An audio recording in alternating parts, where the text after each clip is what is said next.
The Six-Day War became one of the most dramatic and fast-moving conflicts of the 20th century.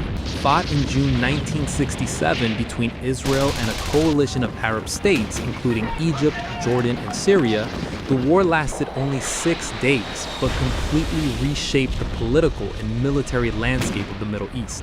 The conflict did not begin suddenly. Years of tension, border clashes, military buildups, and political hostility had already pushed the region toward war. Since the creation of Israel in 1948, relations between Israel and neighboring Arab nations remained deeply hostile. Previous wars had left unresolved territorial disputes and growing mistrust. Border skirmishes occurred regularly. Guerrilla raids and retaliatory strikes increased throughout the 1950s and 1960s. At the same time, Cold War politics added further pressure to the region as global powers supported different sides. By 1967, the situation was becoming increasingly dangerous. Military forces across the region were mobilizing. Public speeches and political declarations intensified fears of a coming conflict. One of the major turning points came in May 1967. Egyptian President Gamal Abdel Nasser ordered Egyptian forces into the Sinai Peninsula near Israel's border. This move was highly significant. The Sinai had been a major battleground during earlier Arab-Israeli conflicts, and the deployment of large Egyptian formations increased fears of imminent war. Soon after, Egypt requested the withdrawal of United Nations peacekeeping forces stationed in parts of the Sinai. The request was accepted. The removal of peacekeepers eliminated a buffer zone that had helped reduce direct military confrontation. Then came another major escalation. Egypt closed the Straits of Tiran to Israeli shipping. Israel viewed the blockade as a direct threat to its economy and national security. Military tensions rose rapidly. Across the Arab world, military alliances strengthened. Jordan and Egypt signed defense agreements. Iraqi forces prepared to support Arab operations. Syrian forces increased activity near the northern frontier. Inside Israel, fears of encirclement and invasion grew. The country faced the possibility of fighting multiple enemies simultaneously across several fronts. Israeli military leaders believed waiting could become disastrous. The longer mobilization continued, the stronger Arab military coordination might become. Israel made a critical decision. Instead of waiting for a coordinated Arab attack, Israeli commanders prepared a preemptive strike designed to cripple enemy air forces before large-scale ground operations began. The plan focused heavily on surprise and speed. On the morning of June 5, 1967, the war began. Israeli aircraft launched a massive surprise air assault against Egyptian air bases. The attack became one of the most successful air operations in modern military history. Flying at extremely low altitudes to avoid radar detection, Israeli fighter jets crossed into Egyptian airspace and struck airfields across the country. Runways, aircraft shelters, radar systems, and parked planes became immediate targets. Many Egyptian aircraft were destroyed on the ground before they could even take off. Wave after wave of Israeli aircraft returned to attack additional targets. The destruction was enormous. Within hours, much of the Egyptian Air Force had been severely damaged or eliminated as an effective fighting force. The surprise attack transformed the entire war. Air superiority gave Israel a massive advantage over the battlefield almost immediately. Soon afterward, Israeli strikes targeted Syrian, Jordanian, and Iraqi air forces as well. Additional aircraft were destroyed on the ground across multiple countries. The rapid destruction of Arab air power changed the balance of the conflict within the first day. With control of the skies largely secured, Israeli ground defenses began moving across multiple fronts. In the Sinai Peninsula, Israeli armored forces launched fast-moving attacks against Egyptian positions. The desert became a battlefield of tanks, artillery, mechanized infantry, and airstrikes. Speed became essential. Israeli commanders aimed to maintain momentum, bypass strong points when possible, and prevent Egyptian forces from reorganizing defensive lines. Tank battles erupted across the desert. Dust clouds rose behind advancing armored columns, while aircraft attacked roads, supply convoys, and retreating formations. Egyptian defenses initially resisted in several sectors. Some units fought fiercely from fortified positions, but confusion spread rapidly as communication systems broke down under air attacks and fast-moving ground assaults.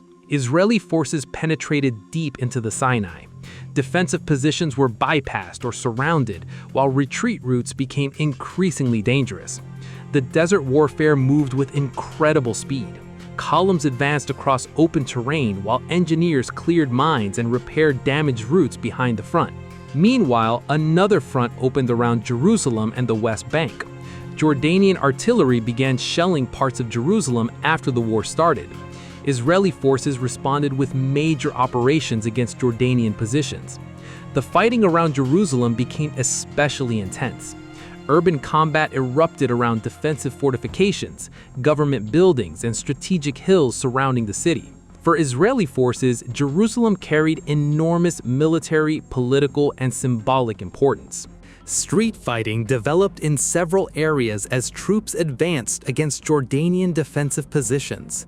Machine gun fire echoed through narrow streets, while artillery struck military strongpoints. One of the key objectives became the Old City of Jerusalem. Israeli paratroopers moved toward heavily defended areas, while fighting continued across surrounding neighborhoods.